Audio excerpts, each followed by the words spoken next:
புதுச்சேரி அரசு மற்றும் மகளிர் குழந்தைகள் மேம்பாட்டுத்துறையின் அலுவலக கட்டிடத்தினை உடனடியாக சீரமைக்க கவர்னருக்கு நாம் தமிழர் ரமேஷ் கோரிக்கை விடுத்துள்ளார். புதுச்சேரி சாரம் பகுதியில் புதுச்சேரி அரசு மகளிர் மற்றும் குழந்தைகள் மேம்பாட்டுத்துறை அலுவலகம் இயங்கி வருகின்றது.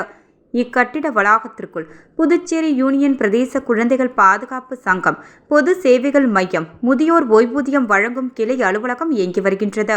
இவ்வலுவலகத்தில் நாளொன்றுக்கு ஆயிரக்கணக்கான பொதுமக்கள் தங்களுடைய பல்வேறு குறைகளோடும் கோரிக்கைகளோடும் வந்து செல்கின்றனர். பொதுமக்களின் குறைகளை களைவதற்காக பணிபுரிகின்ற அதிகாரிகள் பல்வேறு சிரமங்களோடு பணிபுரிந்து வருகின்றனர். இக்கட்டிட வளாகத்தில் குடிநீர் மற்றும் கழிப்பறை வசதிகள் சுத்தமான முறையில் பராமரிக்கப்பட்டாலும் பொதுமக்கள் பயன்படுத்தாத முறையில் சூழல் இல்லாத அலுவலகத்தின் பெயர் பலகை சேதமடைந்து உள்ளது. புதுச்சேரி அரசு மகளிர் மற்றும் குழந்தைகள் மேம்பாட்டுத்துறை அலுவலகத்தில் திடீரென்று மின்சாரம் துண்டிப்பு ஏற்பட்டால் உடனடியாக மின்சாரம் வழங்குவதற்கு ஜெனரேட்டர் இல்லாததால் அரசு அதிகாரிகள் மிகவும் நெருக்கடியான சூழலில் பணிபுரிந்து வருகின்றனர். அலுவலகத்திற்கு வருகின்ற பொதுமக்கள் மிகவும் சிரமத்திற்கு உள்ளாகி வருகின்றனர்.